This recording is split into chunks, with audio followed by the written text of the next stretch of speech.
dónde y cuándo se originó la civilización, los expertos han elaborado muchas teorías, pero a veces las evidencias contradicen por completo todas las hipótesis.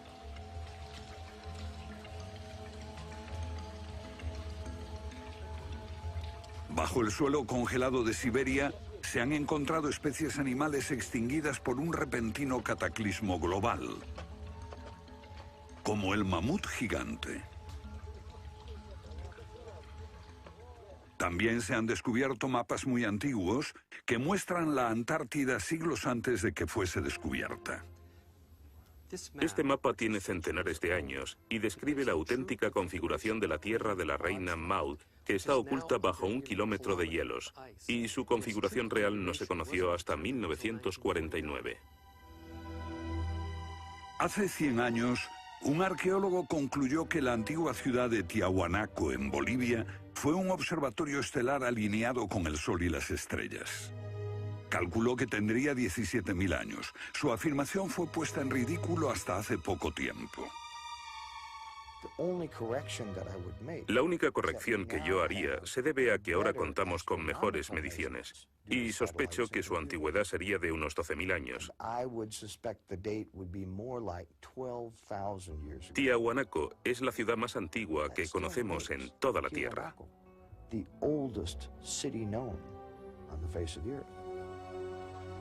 Los geólogos han descubierto que la gran esfinge de Gizeh en Egipto ha resistido siglos de lluvias incesantes, pero estas lluvias solo pueden haber tenido lugar miles de años antes de los faraones. ¿Fue construida la esfinge antes de los comienzos de la civilización? Lo que se pone en cuestión es la historia completa de la civilización. Puede que no haya ido en línea recta desde los estúpidos cavernícolas hasta los hombres tan listos de hoy con sus bombas atómicas.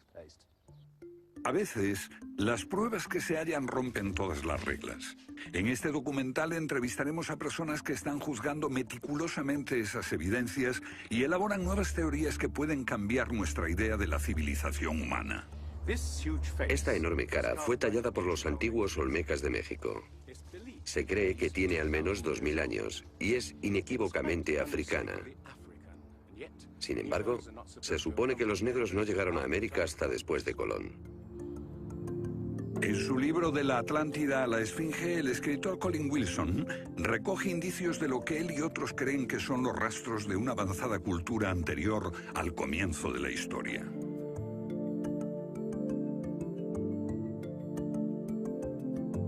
El filósofo griego Platón describió de manera precisa dicha civilización que, según le dijeron los sacerdotes egipcios, surcaban los mares miles de años antes, hasta que fue destruida por un terrible cataclismo. Platón la llamó Atlántida.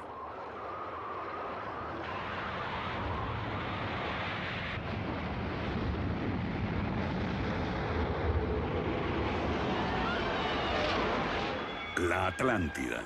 Un terrible cataclismo. Sabemos de una catástrofe así por otro mito, el diluvio bíblico, Noé y su arca, un mito igualmente despreciado por los científicos.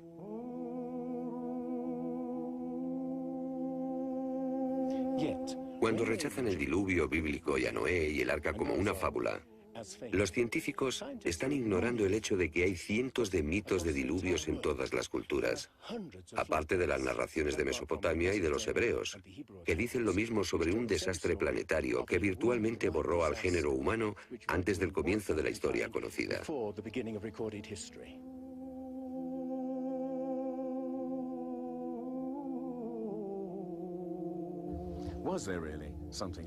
¿Hubo realmente algo parecido a un diluvio? Y si así fue, ¿existió una civilización anterior a todas las otras? Digo una civilización, y no la Atlántida. Porque en cuanto se menciona la Atlántida, el científico exclama, «Oh, no», y deja de escucharnos. ¿Pero es neutral la ciencia? ¿Lo es realmente cuando afirma, limítese a los hechos como punto de partida? La ciencia ha tendido a centrarse más en teorías que en hechos. Una teoría surge para explicar unos hechos, pero otros se dejan de lado. Nuevas evidencias pueden cuestionar la teoría, pero con frecuencia también son ignoradas. Llamamos a estos hechos anomalías. Son evidencias que no encajan en la teoría.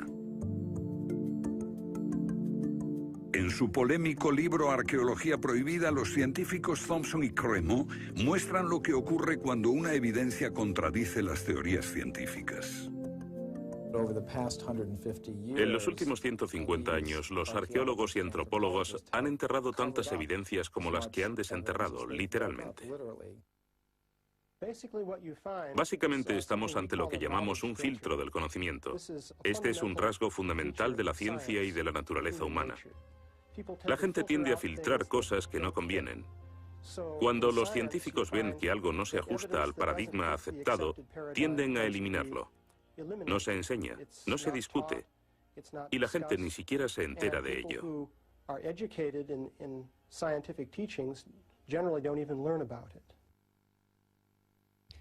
Lo que estamos diciendo, por ejemplo, sucedió en Iatliclo, México, en 1996.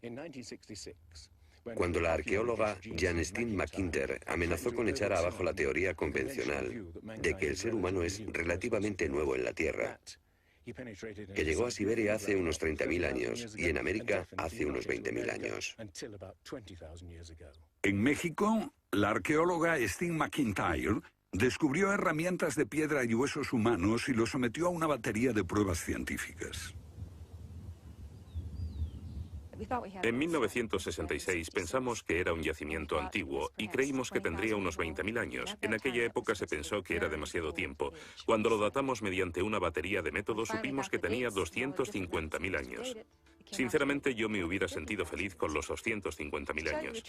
Fui ingenuo y pensé, bien, voy a dejar de pensar en las fechas. Tenemos la información. Hemos conseguido los hechos.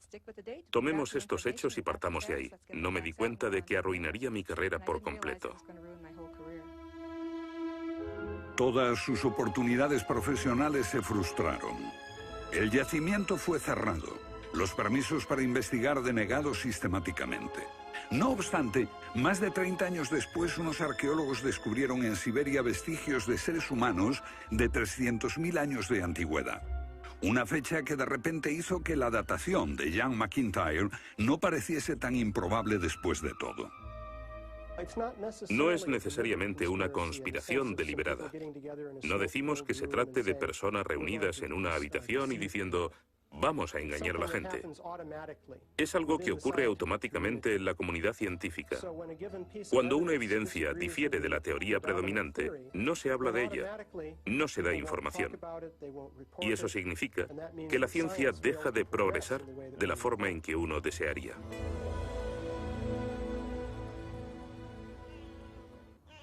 ¿La ciencia está pasando por alto evidencias de un pasado que hemos olvidado? ¿Pueden ser ciertos los mitos que nos hablan de la existencia en este planeta de civilizaciones que desaparecieron miles de años antes de que comenzase la historia registrada? Una nueva clase de investigadores está estudiando las anomalías que la ciencia tiende a descartar.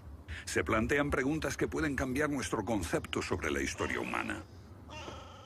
La fortaleza inca de Sacsayhuamán, de edad indeterminable y construida por gente que carecía de metales duros o de cemento, que no conocían la polea, ni la rueda, ni la grúa. Solo miren esta piedra. He contado 11 ángulos. Debe pesar más que 200 coches juntos y revela la increíble habilidad de la gente que la hizo. Y también algo más. Una capacidad asombrosa para manipular objetos de este tamaño.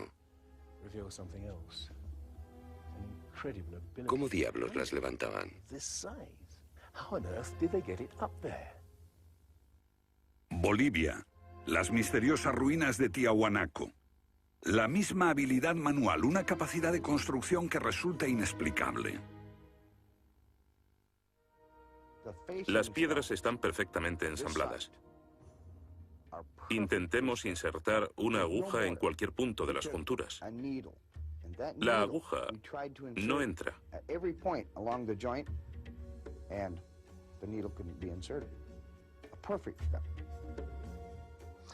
Cuando los conquistadores españoles le preguntaron a los incas si ellos habían construido Tiahuanaco, respondieron, no, no la construimos. Se hizo miles de años antes de que viviéramos nosotros. La evidencia muestra que fue erigida por una civilización avanzada. Un descubrimiento casual nos lo revela. Los bloques de construcción de Tiahuanaco no están pegados con cemento. El que separa estas piedras descubre el inesperado brillo metálico que las mantiene unidas.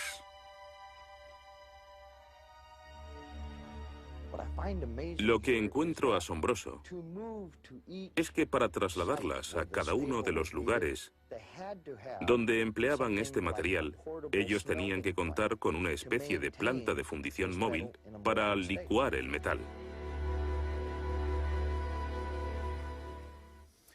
Y aquí hay un uso similar de tornillos metálicos y piedras finamente unidas, como esta en forma de L.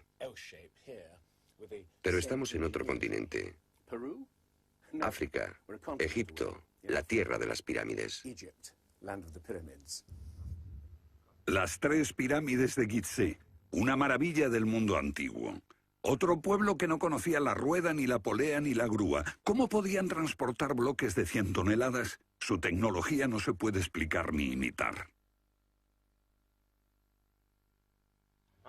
Soy ingeniero y puedo decirles que levantar bloques de este tamaño, de este peso, requiere una grúa especial.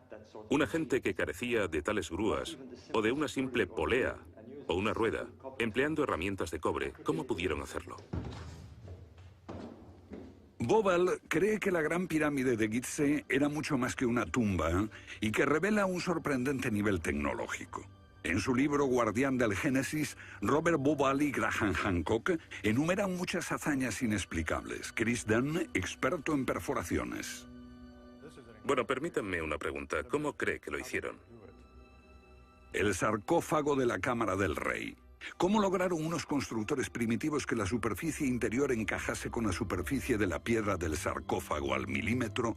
Esta habilidad requiere profundos conocimientos de física. Es un misterio como la perforación misma. Primitivamente, la típica manera de hacerlo sería con una sierra de arco, un berbiquí. Introducirían la herramienta en la pieza usando arena o un diamante, pero pienso que eso supondría mucho tiempo, muchos años para hacerlo.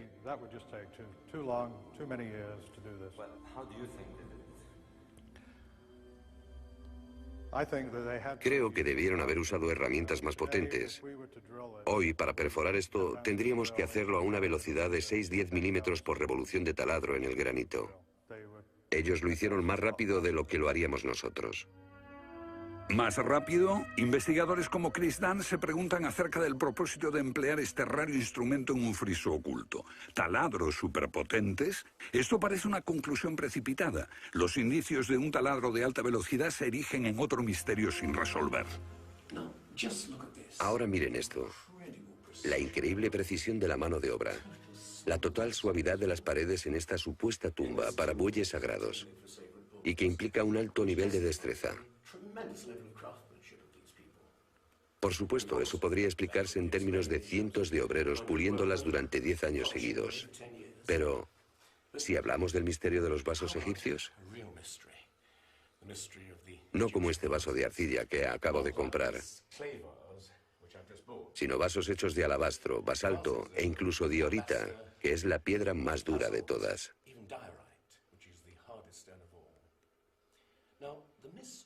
Es bastante fácil ver cómo se podría ahuecar taladrando directamente hacia adentro. Pero, ¿qué pasa con los ángulos? La tecnología moderna es incapaz de hacerlo. Sin embargo, los antiguos egipcios moldeaban miles de piezas. Algunas de ellas 2000 años antes de la civilización que se supone surgió aquí. ¿Cómo? Otro misterio sin explicar. Inexplicable. ¿Cómo pudieron los constructores alinear sus gigantescas pirámides con los puntos cardinales tan impecablemente? En perfecta dirección este-oeste y norte-sur, con una exactitud no igualada por los modernos constructores. La Gran Pirámide parece ser un modelo matemático del hemisferio norte e incorpora el trascendental valor de pi, las veces que cabe el diámetro de un círculo en su circunferencia.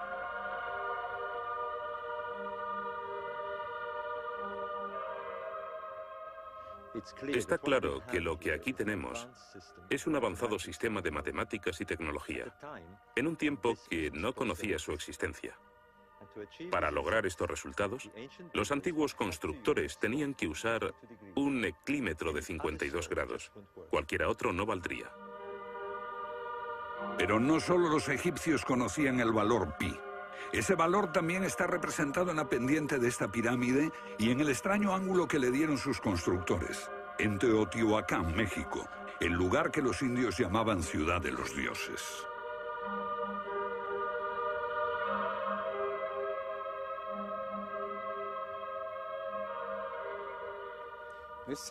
En su época, esta ciudad fue más grande que la Roma imperial.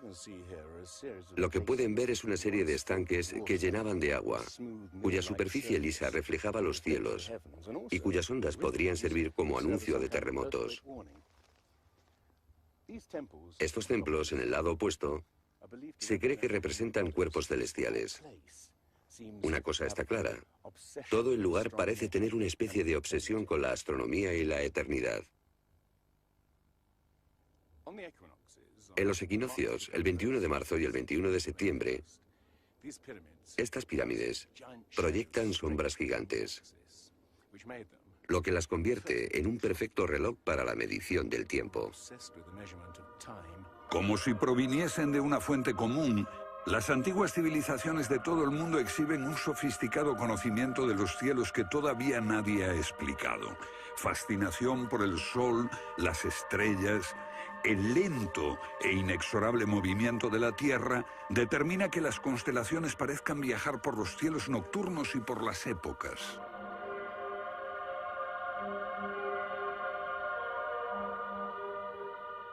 Según los estudiosos, los antiguos egipcios no tenían un gran conocimiento de la astronomía. Pero en el templo de Dendera hay muestras de su sofisticado conocimiento del cielo. Miren las constelaciones del zodíaco: Leo, Tauro, Piscis. Y aquí, la constelación de Orión. Bauval cree que la astronomía es la llave de muchos misterios de las pirámides. Los antiguos egipcios veían en la constelación de Orión a su dios Osiris, señor de los muertos y la vida ultraterrena. Bauval halló el reflejo de ese dios en las pirámides de Gizeh.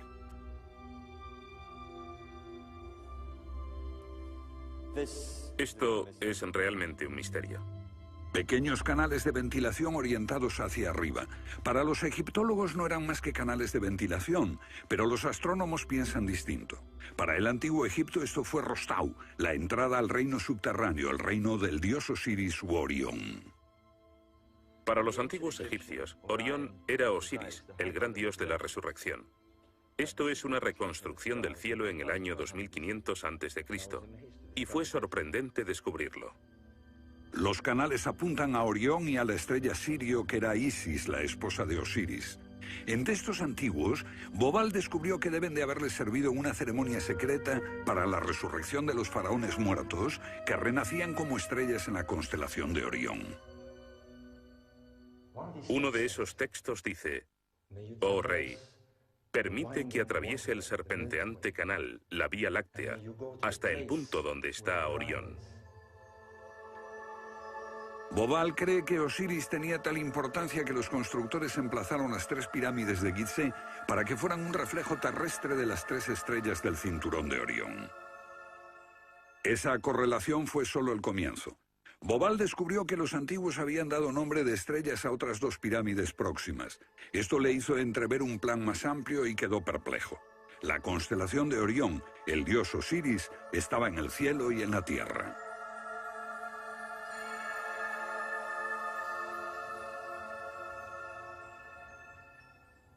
México, donde Teotihuacán presenta otro paralelo. Una leyenda la llama la ciudad de los dioses y sugiere que su propósito era convertir a los hombres en seres celestiales. Como ocurre en Egipto con las pirámides de Giza, los mitos hablan de la reencarnación en las estrellas. Ese es el secreto de Teotihuacán.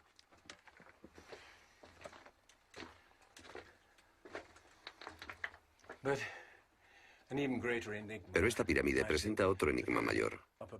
Cuando se excavó por primera vez en 1906, se halló una enorme capa de mica. Ahora sabemos que la mica se usa como aislamiento eléctrico. No tenemos idea de para qué la utilizaban ellos. Lo que resulta aún más extraño es que la mica procede de Brasil. Imaginemos el problema de trasladar toda esta mica a más de 2.000 kilómetros de distancia. ¿Cómo? ¿Con qué finalidad?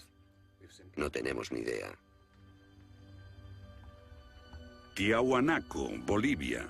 Otra cultura perdida revela la misma fascinación por el sol y las estrellas. Hace 100 años, el arqueólogo boliviano Poznański observó que en el primer día de primavera el sol salía exactamente por el centro del templo. Fue el inicio de un gran descubrimiento. Poznański descubrió que este templo era un observatorio, un gran reloj para medir la progresión del sol. Y podemos utilizar ese alineamiento astronómico para datar el lugar. Durante el año el sol sale cada día por un punto diferente del horizonte. El primer día de primavera un observador vería salir el sol exactamente en el centro. Estudiando el esquema de Poznański, dedujimos que en los primeros días de invierno o de verano el sol saldría por encima de las piedras angulares. Pero no fue así. Los arqueólogos actuales dicen que los constructores cometieron un error de cálculo. Después de observar la perfección con la que se construyó este sitio, con piedras de 100 toneladas, sugerir que los marcadores del solsticio están mal alineados me parece increíble. Neil Stide hizo una completa verificación de los cálculos de Poznański. Midiendo el ángulo de las piedras angulares y comparándolo con las posiciones actuales de salida del sol, Poznański calculó que Tiahuanaco fue construida hace 17.000 años. En ese tiempo, la inclinación del eje de la Tierra era ligeramente distinta de lo que es hoy en día y el sol habría salido directamente encima de las piedras angulares.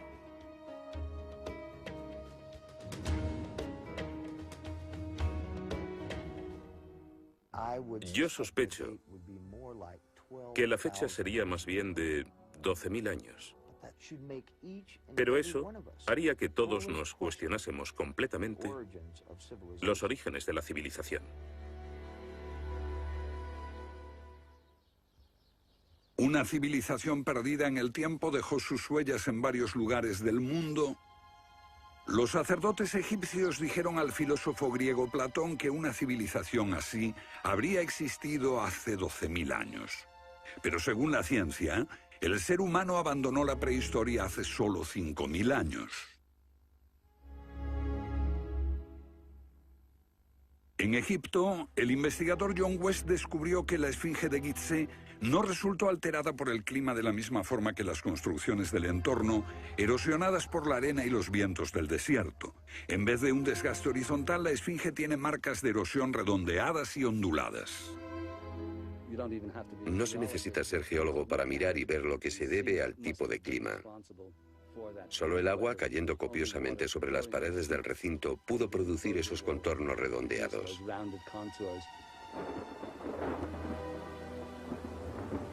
¿Agua en el desierto del Sáhara? Ciertamente no en tiempos de los faraones. Para eso hay que trasladarse a finales de la era glaciar. Unos 10.500 años antes de Cristo, miles de años antes de que existiesen los faraones. ¿Pero por qué entonces la esfinge tiene cabeza de faraón?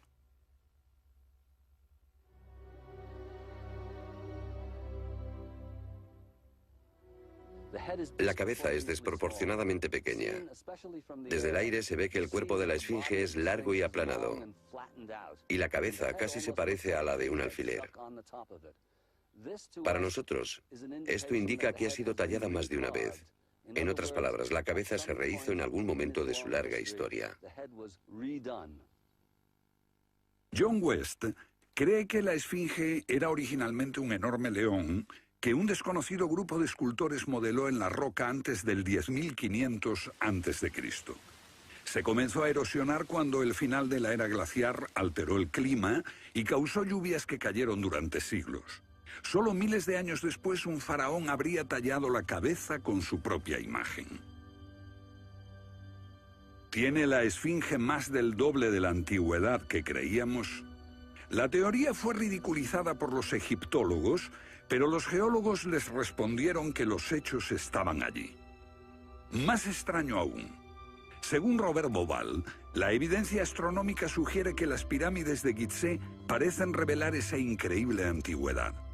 La disposición de Gizeh coincidía misteriosamente con la posición de Orión en el año 10.500 a.C., cuando la esfinge miraba hacia Leo, su propia imagen en los cielos. La puesta de Orión en esa fecha distante se correspondía exactamente con las tres pequeñas pirámides, y existen muchos otros hechos difíciles de entender.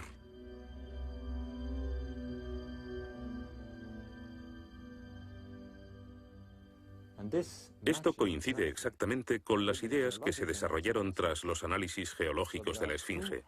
Dos ciencias sólidas indican que la esfinge podría remontarse al año 10.500 a.C.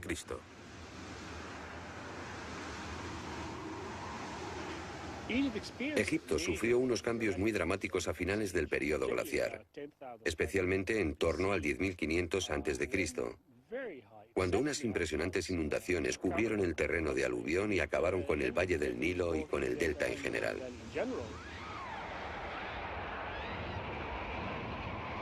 «10.500 años antes de Cristo, un periodo de inundaciones. ¿Pudieron los diseñadores de Gizeh remontarse a un tiempo tan distante? El tiempo de sus mitos dice que el dios Osiris y sus asistentes ascendieron del caos para traer los primeros frutos de la civilización. ¿De dónde vinieron?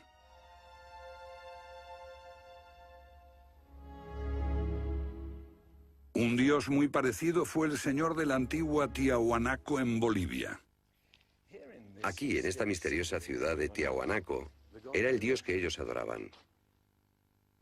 Alto, con barba, descrito como blanco, Viracocha llegó en tiempos de caos y destrucción, atravesando los mares para llevar a la raza humana una especie de renovación.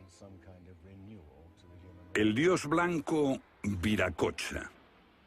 En México conocido como Quetzalcóatl, que llegó con otros para traer los primeros frutos del conocimiento. Su símbolo está por todo Teotihuacán. La serpiente emplumada, símbolo del enigmático dios Quetzalcóatl que llegó desde el este después de tremendos cataclismos para traer la civilización a esta parte del mundo. ¿Pudieron dioses como Osiris, Viracocha y Quetzalcóatl haber sido personas reales que llegaron de muy lejos? ¿Eran supervivientes de un cataclismo que destruyó sus hogares y su civilización? Ahora la pregunta que nos hacemos es esta. ¿Existió una remota civilización, hasta ahora sin identificar, que llegó a Egipto, México y Sudamérica? ¿Y que dejó su impronta en un cuerpo de conocimientos, por difícil que sea de discernir? Tomados por separado, acepto que los datos aislados revelan poco, pero consideremos juntos todos esos elementos comunes. Ambos lugares tienen enormes pirámides, alineadas exactamente con los puntos cardinales, e incorporan avanzados conocimientos matemáticos. Ambas culturas demostraban un asombroso conocimiento de astronomía, expresado en los grandes monumentos sagrados que erigieron. Aunque no conocían ni la polea ni la rueda, ambas pudieron hacer construcciones con enormes piedras finalmente ensambladas en un estilo único, con ángulos en forma de L y tornillos de metal. Y ambas utilizaron el proceso de la momificación para preservar y honrar a sus muertos. Aquí se halló una nueva y asombrosa pista cuando la doctora Balabanova, de la Universidad Alemana de Ulm, descubrió que muchas momias de Egipto contenían cocaína y nicotina, naturales de Sudamérica. Tengo una cantidad de cartas insultantes. Dicen que todo esto no tenía sentido, que yo fantaseaba, que era imposible porque estaba comprobado que antes de Colón esas plantas no existían en ninguna parte del mundo, excepto en América. Pero su investigación se repitió con cientos de momias y no quedó lugar a dudas. En un pasado remoto, unos navegantes atravesaron el mar e influyeron en las culturas a ambos lados del Atlántico. La idea está sugerida incluso por lo que no está allí. México, la antigua cultura de los mayas. Los sacerdotes mayas tenían tablas para predecir los eclipses de sol y de luna. Pero hay algo muy extraño. No conocieron nunca el simple principio de la rueda. Podían visualizar la eternidad pensando en millones de años, pero jamás aprendieron a pesar un saco de grano. Esta compleja civilización murió finalmente porque no supo desarrollar métodos de agricultura para alimentarse. Lo que estoy sugiriendo es... ¿puede que ellos heredaran una parte específica de su conocimiento de una civilización anterior, mucho más sabia? Un contacto. A veces la evidencia está ahí para que la veamos todos. Los antiguos olmecas en México pusieron a sus soberanos caras africanas. ¿Qué les parece esta? Tallada por esos mismos olmecas. Es genéticamente imposible que un indio tenga barba, pero aquí está la cara de un blanco caucasiano, esculpida 2000 años antes de que los españoles llegaran al Nuevo Mundo.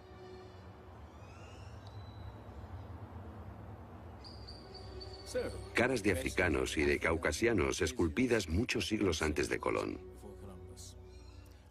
¿De dónde vinieron? ¿Cómo llegaron aquí? ¿Cómo influyeron en la más antigua cultura de América Central, en la cultura madre de México?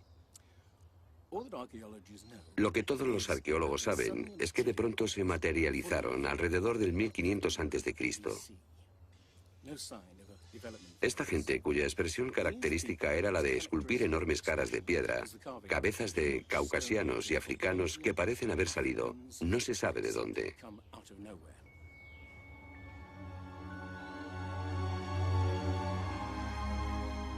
Oaxaca, la antigua ciudadela del Monte Albán. Aquí, en el sur de México, está el último testimonio de esos misteriosos hombres. Porque estas figuras esculpidas en piedra parecen corresponder a muertos en combate, desnudas, desamparadas, la mayoría castradas. Este puede reflejar el momento en que estos hombres desaparecieron de la historia.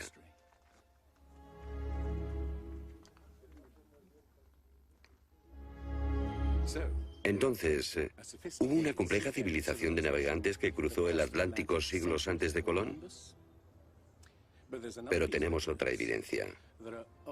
Estos son viejos mapas que sugieren que los antiguos marinos tenían un conocimiento de la Tierra que nunca se ha explicado. Un puzzle para los científicos de este siglo. En 1513 el almirante turco Piri Reis cartografió parte del mundo que nadie había visto hasta entonces. Colón solo exploró la zona del Caribe. No bajó a esta zona de Sudamérica, hasta la Antártida. No estuvo nunca por esa zona. Pero estos mapas muestran todos estos detalles con gran precisión, antes de que cualquier explorador europeo llegase a esas regiones. Este mapa, de muchos siglos, describe la configuración real de la tierra de la reina Maud, que ahora está sepultada bajo 1 kilómetro de hielo. Y su forma precisa no se determinó hasta 1949. Inexplicable. Los cartógrafos han meditado mucho sobre la extraña proyección cartográfica utilizada en el mapa. Hallaron un parecido con el que utiliza un moderno submarino nuclear que hace mediciones del mundo mientras se aleja de un punto de referencia. En este caso, el centro está en Egipto.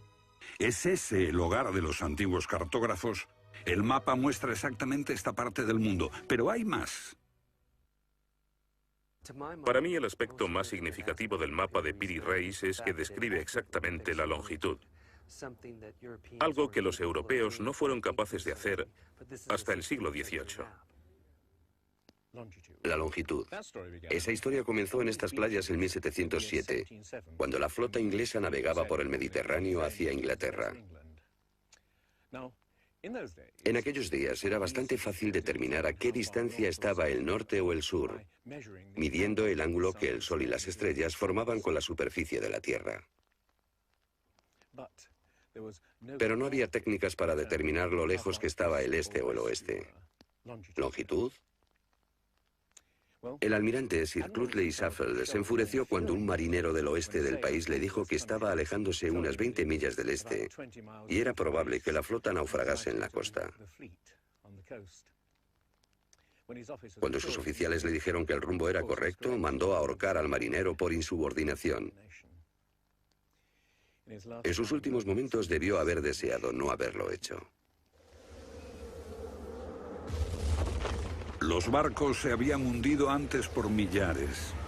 Pero entonces la pérdida de una flota entera promovió la búsqueda de un reloj preciso para calcular la longitud. Tuvieron que pasar 2 generaciones antes de que finalmente se consiguiese. No obstante, el mapa de Piri Reis ya mostraba un conocimiento de la longitud al menos 250 años antes. En el mapa de Piri Reis se menciona el hecho de que se trate de una recopilación de muchas otras cartografías. Son copias de copias de copias. La mayoría de quienes los han estudiado creen que esos mapas proceden de los tiempos de Alejandro Magno, pero son incluso mucho más antiguos. Mapas del mundo confeccionados antes de que supiésemos navegar por los océanos. Técnicas de construcción inexplicables, un complejo conocimiento de las matemáticas y la astronomía. Si existió una tecnología tan avanzada capaz de dar sus conocimientos a los constructores de la Esfinge y a los pueblos de los Andes y México, ¿qué pasó con ella?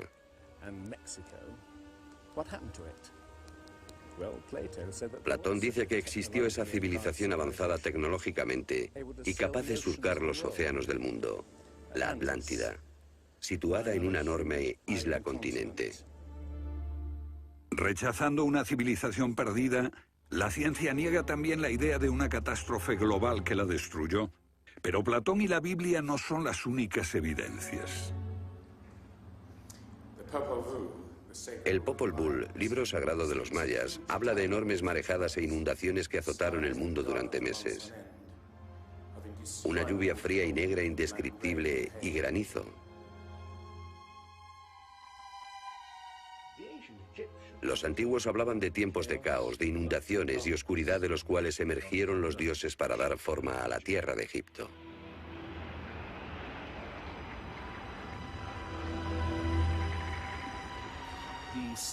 El disco solar de los aztecas se refiere a 4 ciclos de destrucción: por inundaciones, por fuego, por viento y por sangre y guerra. Y prevé el fin del mundo por un enorme cataclismo surgido de las entrañas de la tierra.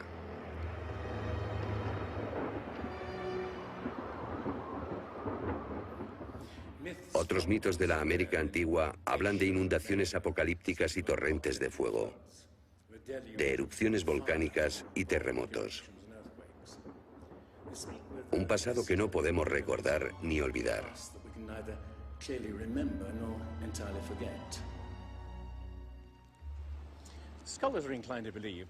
Los especialistas tienden a creer que el diluvio es una fantasía de los viejos poetas. Pero supongamos que los expertos se equivocan.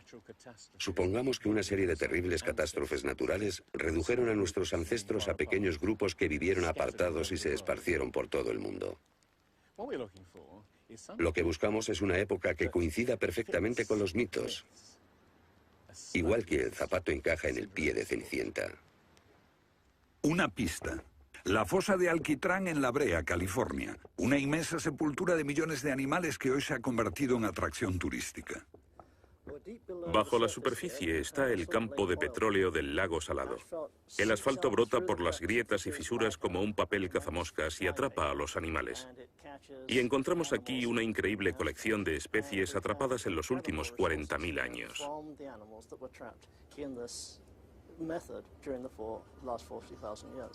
Esta fosa de Alquitrán puede leerse como un libro de tiempos remotos, cuando abundaban los animales y nosotros no los considerábamos como originarios de América. Mamuts, elefantes, rinocerontes, perezosos gigantes, tigres sable, incluso caballos y camellos. Después, una tremenda catástrofe los barrió, al parecer en unas pocas décadas, en torno al 10.500 a.C., hace más de 12.000 años. Todos los grandes animales, cualquier animal más grande que un coyote, se extinguieron en pocas décadas. Sí, fue sin duda una gran catástrofe.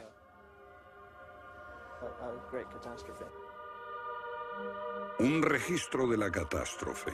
El fin de la era glaciar. En el 10.500 a.C., hace más de 12.000 años, temperaturas que habían permanecido relativamente estables durante miles de años de pronto se elevaron. Un aumento de temperatura de más de 5 grados en un abrir y cerrar de ojos. Solo entre 3 a 10 años. Se trata del asombroso descubrimiento de unos científicos que perforaron la capa de hielo en Groenlandia para investigar los cambios en la atmósfera. El hielo de Groenlandia ha sido llamado por algunas personas la piedra roseta del clima, porque ver que el clima puede cambiar tan rápidamente es un enorme descubrimiento. Y este cambio ocurrió en un periodo de entre 3 años y una década. Hemos observado cambios espectaculares en la química de la Tierra. Y descubrimos que en un periodo en el que las placas de hielo estaban empezando a derretirse, es cuando tenemos más señales de sedimentos volcánicos y de mayor magnitud, mayores concentraciones que en cualquier otro periodo en los últimos 110.000 años.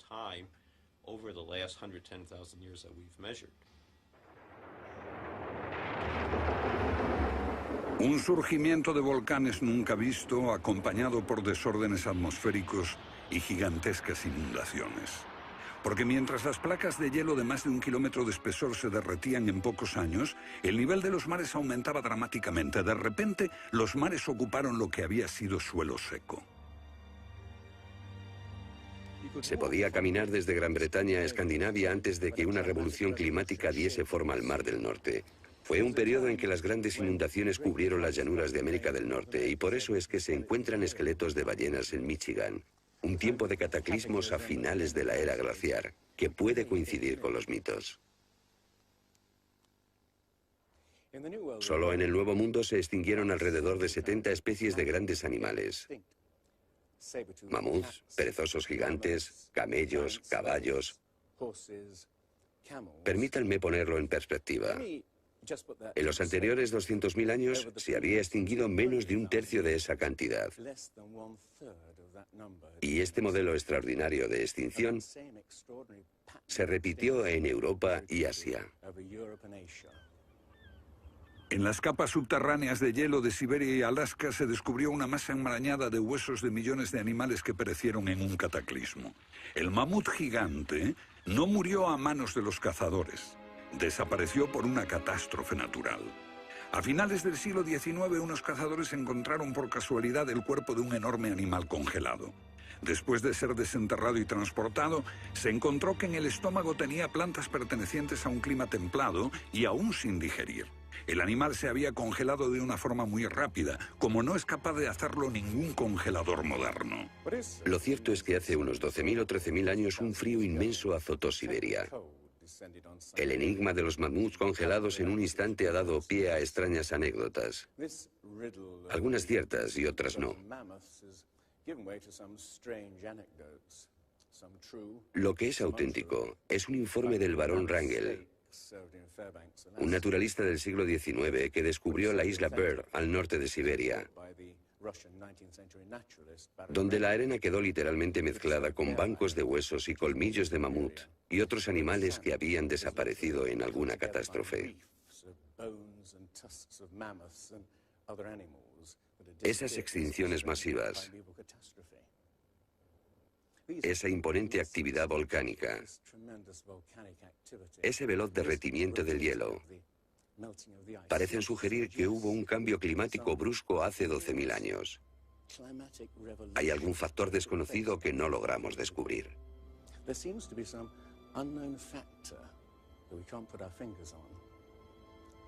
El fin de la era glaciar. ¿Qué provocó esa revolución? He aquí la gran cuestión. ¿Qué causó el cataclismo? Una de las mejores ideas la ha planteado Charles Hapgood. Él sugiere un desplazamiento repentino de la corteza terrestre. Toda la corteza de la Tierra es solo un tercio de un 1% de la masa terrestre. Como la piel de una naranja, si se suelta, se mueve.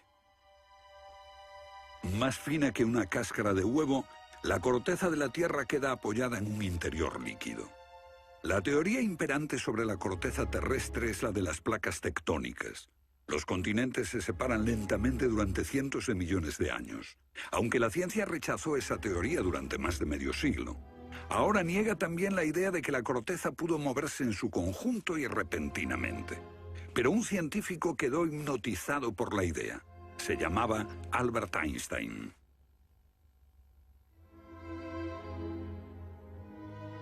Esto es un resumen de lo que dijo. Cuando me encontré con el trabajo de Hapgood, quedé conmocionado. Se trataba de una idea simple, pero que podría explicar una serie enorme de problemas. Hapgood tenía esa teoría.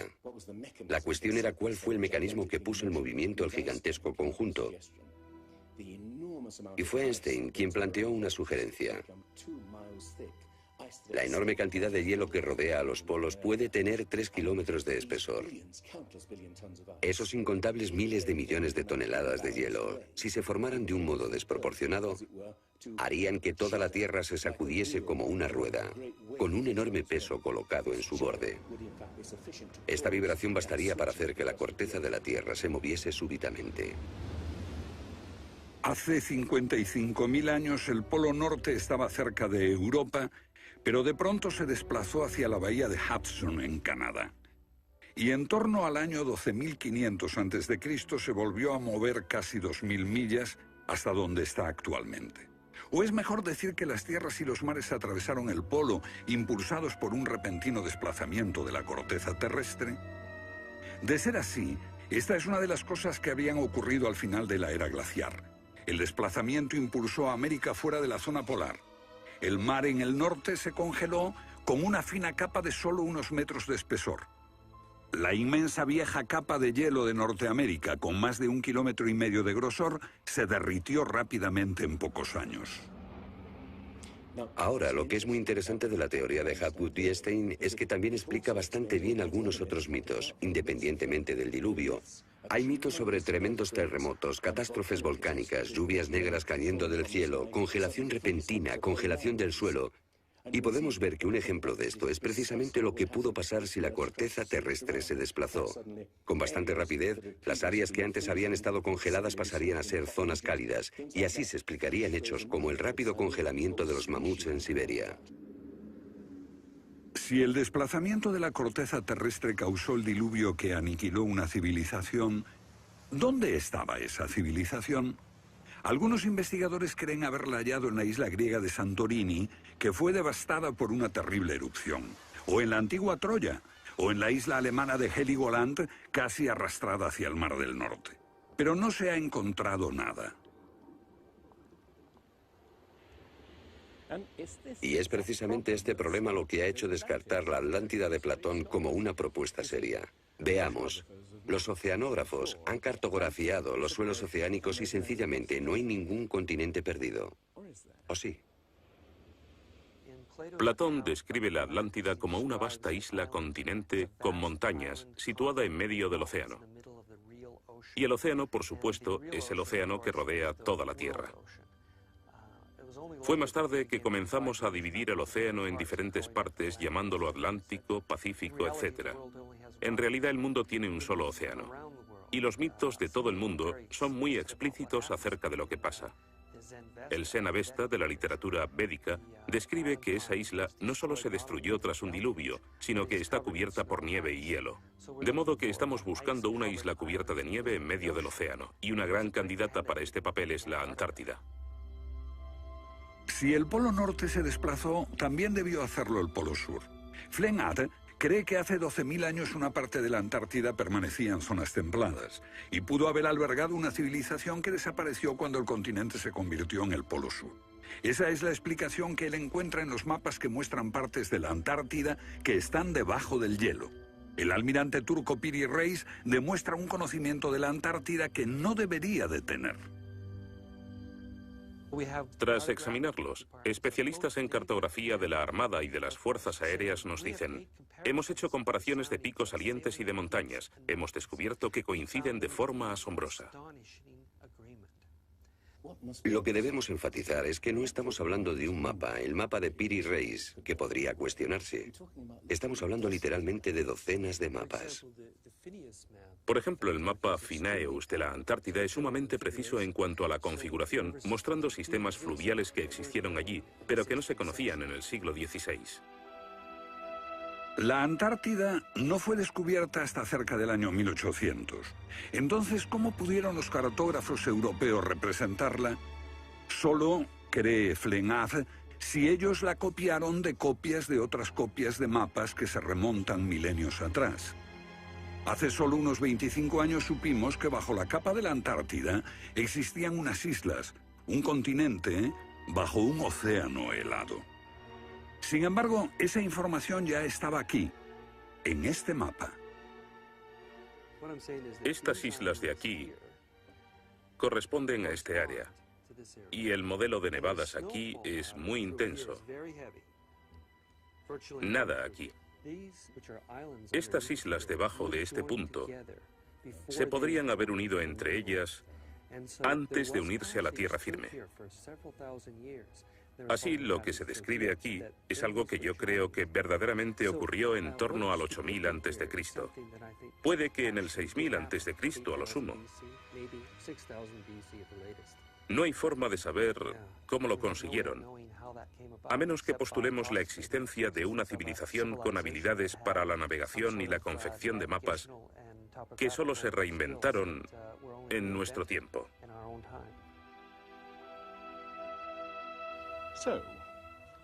¿Fueron los comienzos de la civilización humana más remotos de lo que suponíamos?